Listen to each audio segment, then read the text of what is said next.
What I'm about to share comes from Matthew chapter 27. It's a summary of the events of what took place on Friday, April 3rd, 33 AD.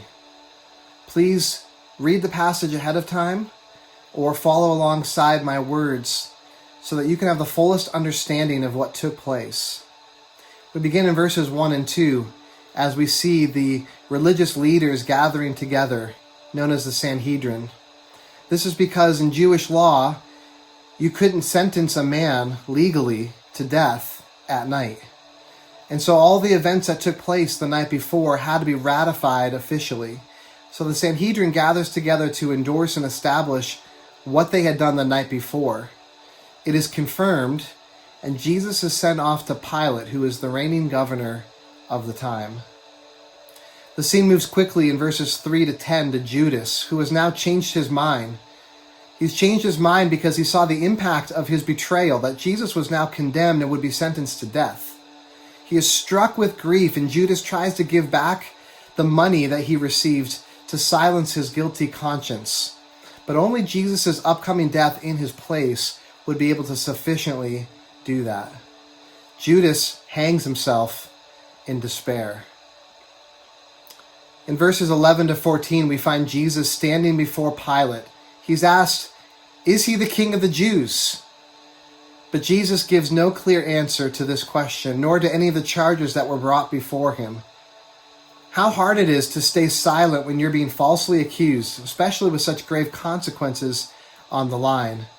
But this was to fulfill Isaiah 53:7, when Isaiah wrote, "Like a lamb that is led to the slaughter, and like a sheep that before its shearers is silent, so he opened not his mouth." Verses 15 through 22, Pilate agrees to release a prisoner. He expects it to be Jesus. But the crowd is manipulated by the chief priests and the elders, and instead they cheer for the release of the wicked prisoner Barabbas over the release of Jesus, the Son of God. Pilate tries again and again, but now he's lost control of the crowd. In one of the great ironic tragedies, Pilate washes his hands of the blood of Christ, when instead he needed to be washed fully by the blood of Christ. Jesus is scourged and delivered up for crucifixion. Crucifixion came about in the 3rd century through the Persians during the Punic War. And the idea of crucifixion was to have such a horrific death that it would have a deterring effect on the rest of society. The goal would be to look at the crucified man and to say, "Don't be like this one." Verses 27 through 30, Jesus is stripped of his clothes. He's clothed with a scarlet robe, and he's fitted with a crown of thorns that pierce into the tender skin of his forehead and of his temple. The soldiers mock Jesus. They spit on him. They strike him on his head, further agonizing his pain. He's stripped of his robe and put his clothes back on as he's marched up the road to Golgotha, which is the place of crucifixion, with the crossbeam on Jesus' back. Verses 31 through 44, Jesus finds a brief moment of relief as Simon of Cyrene comes to bear the weight of the cross for Jesus, without knowing that Jesus is bearing the weight of Simon's sin for him. As he arrives on the scene, the soldiers act quickly and without fanfare. Matthew writes, Jesus is crucified. He's hung as a public spectacle for the world to see. He's offered sour wine to drink, which is a fulfillment of Psalm 69, but Jesus refuses. The soldiers divide his clothes among them by casting lots, which is another fulfillment of the Psalms, this time Psalm 22, verse 18.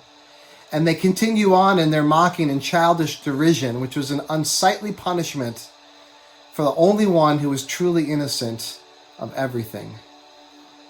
Verses 45 through 54. The time had finally come. Jesus, having been crucified, is now experiencing more than the ferocious pain of the nails and the suffocation that came with exhaustion. Now he's experiencing the white-hot, searing, angry wrath of the holy, righteous, perfect Creator God who himself had been scorned by his creation. And as the unimaginable horror descends on him, Jesus cries out in his native tongue, my God, why have you forsaken me?" Jesus, the Son of David, was experiencing the hell that our sin had earned. And he swallowed every drop that flowed from the Father's cup, every drop of wrath, until there was no more, and neither was Jesus. His sacrifice for our sin cost him his very life. Verses 51 through 55. In that moment, the curtain of the temple was torn in two, signifying that access to the Holy of Holies was now open through the blood of Christ and the sacrifice of the Son of God. The earth shook and the rocks split, and there were reports even of resurrections throughout the city. Even the centurion who was guarding Jesus was forced to this conclusion: truly, this was the Son of God. Verses 57 through 66, Jesus' body was taken down and wrapped in clean linen and placed inside the tomb of Joseph of Arimathea. Mary Magdalene and the other Mary were there as witnesses. For fear of a grave robbery by the disciples that would prove a manufactured resurrection, the chief priests and elders asked Pilate to set guard over the tomb, and Pilate complies. How could they know that Jesus himself, by the power of the Spirit, would rob the grave of its prize?